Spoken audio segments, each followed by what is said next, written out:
There is a certain sense of relief that comes with the sure knowledge that you are about to die. For the past few months, the fear of dying has been constantly pressing on my thoughts. But now that I am actually facing it directly, the only thing I feel is this bizarre feeling that a massive weight has been removed from my chest. I only wish it had come sooner. The pain in my head has become unbearable. It's strangely far more painful than the 5 holes in my stomach. When I first moved here, I thought it would be a quiet place to do my writing. I never could have imagined it would come to this.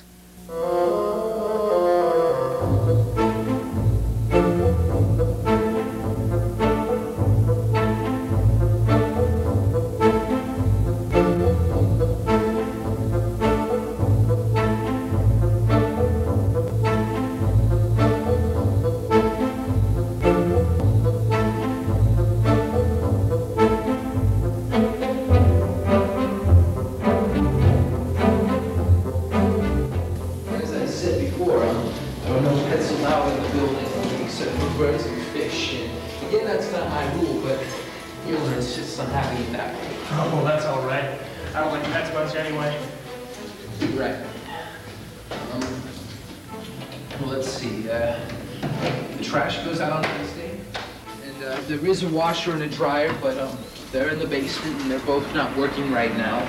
Pretty sure that's the work of Mr. Crawford in 3C. Now, time and time again, I've gone down there and I've seen him overloading the washer, and I tell him, Mr. Crawford, you can't put that...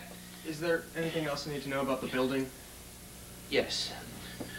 Your bedroom's down this hall here, and your kitchen, obviously, and right over here is the bathroom. I must politely ask that you leave the showers and the other goings-ons to a minimum. We only have one water heater for the entire building. So, here are your keys. You have your apartment key and the one for the door to the complex. Oh, great, thank you. And so, if you don't have any more questions, I hope you find the building satisfactory. Oh yeah, this is great. I didn't think I'd find a place like this on such short notice. You know, I had to leave my other place in kind of a hurry. You know, they push you around these days. Oh, do I? Plus, this is a great place for me to work on my novel. Oh, so you're a writer? Yeah. You know, I've been working on this book. It's a mystery titled Coffin for the Dead. That sounds great. You know, you should probably bring it by sometime. Oh yeah, you know, I could bring it over and you could take a look at it, and I'm gonna go away. Well, thank you very much, Mr. Torsten. Thank you, and enjoy the apartment. Will do. I hope to see you soon. Yeah.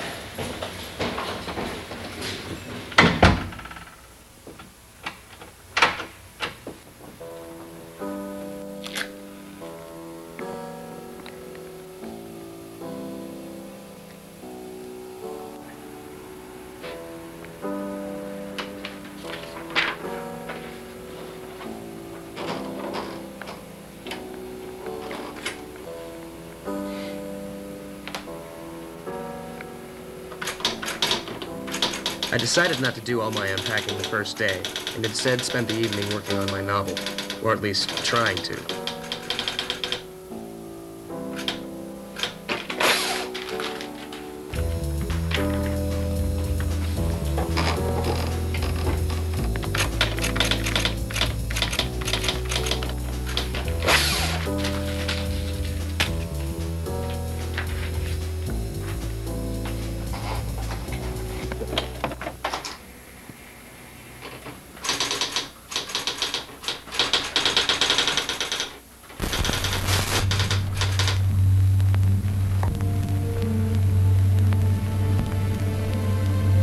It was then that I heard it for the first time. Some kind of music that was coming from the apartment above mine. And coupled with my bad writing, it was very distracting.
Honey?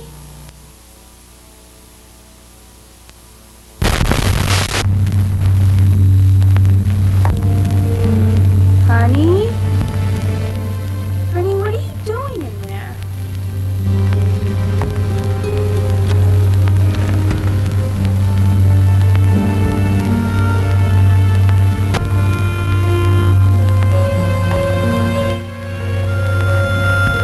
What are you doing?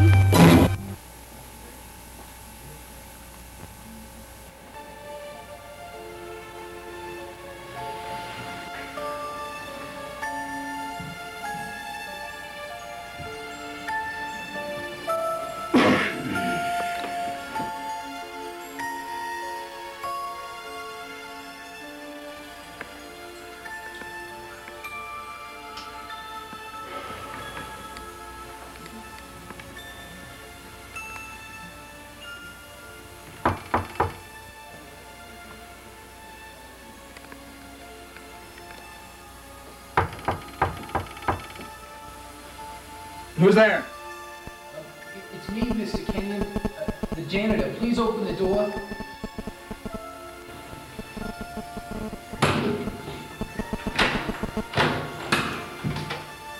What's wrong? Or do you always come up at 1 o'clock in the morning? Excuse me, Mr. Kenyon, but Are you Charles Kenyon? Of course. What is it? he's from the police department, Mr. Kenyon. Sam Peelson, 5th Precinct. Can I come in? Sure. What's this all about? Department 4D, Mr. Rhodeson. He's been... Shut up. Where were you tonight, Mr. Kenyon? Well, I was here. What were you doing? Mr. Kenyon's a writer. Let Mr. Kenyon answer the question. Well, yes, I am a writer. I was up here working all night. I dozed off at about 9, and I didn't wake up until you knocked on the door. You haven't heard any loud noises or anything tonight, Mr. Kenyon, have you? No. Why? We see, a man in apartment 4D was murdered tonight. What? The floor is covered with blood. That's gonna need scraping, and that'll run up a bill. 4D, that's 2 flights up. Mr. Rhodeson was a really nice man. Gave me $20 for Christmas. Yeah, so anyway, we're just checking around the building, making sure everybody's okay. I don't suppose you knew this guy. No, I didn't. Yeah, the coroner's up there right now checking it out. Said the guy must have died fairly recently. Janitor here heard a struggle and called the police in. Yeah, I live in 4E now. The owner divided the top floor into 5 different apartments. He makes a barrel of money that way. Yeah, so we were just up there checking it out. Surprised you didn't hear us go up. Oh, well, like I said, I was fast asleep. You must have been. All that blood on the floor. We'll never get it off. The next tenant will have to paint the floor red. Well, how was he killed? He stabbed in the back with some sort of sharp instrument. That's right in the back. Doc says it wasn't a knife, though. Something rougher. Some shears, a pair of scissors, something like that. We looked around. We couldn't find no scissors anywhere. Yeah, it looks like the murderer isn't giving out souvenirs this week. Well, Mr. Kenyon, looks like you're okay. We may have to call you down to headquarters, ask you some questions, something like that. If so, I'll let you know.